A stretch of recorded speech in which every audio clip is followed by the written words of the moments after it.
What it do, what it do, what it does. How y'all doing today? So the story for today takes place a little bit after David. So what happened with David was he got very, very, very old. I'm talking oatmeal for breakfast, lunch, and dinner old. So he made his son Solomon king of Israel. Now his name is not Salmon, it's Solomon. He's not a fish. But if you are a fish, the salmon is the best tasting one.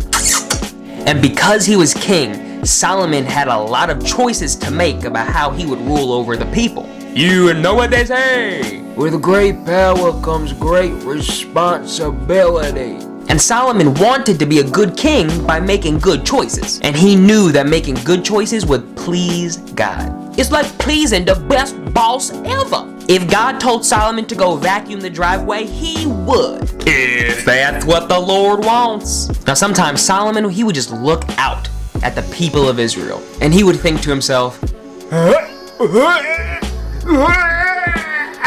y'all got faces only God could love.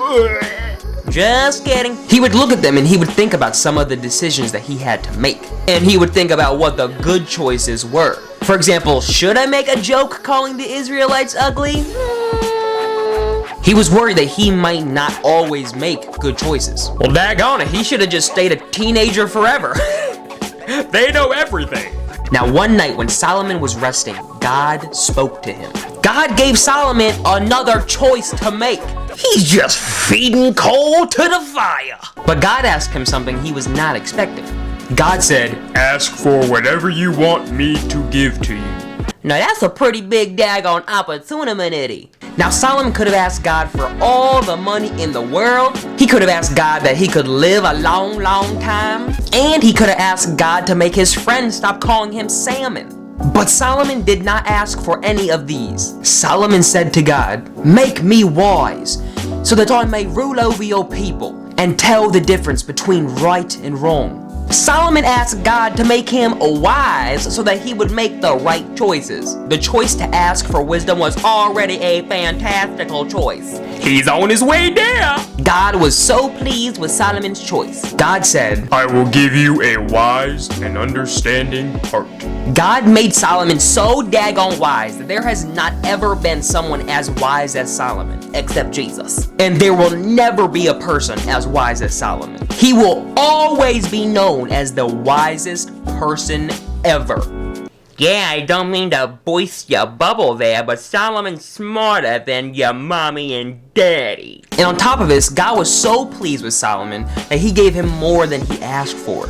God gave Solomon great riches and honor, and he made Solomon the greatest king alive. Solomon was happy that God gave him a wise and understanding heart. He knew now that he could be a good king for the people and please God by making the right choices.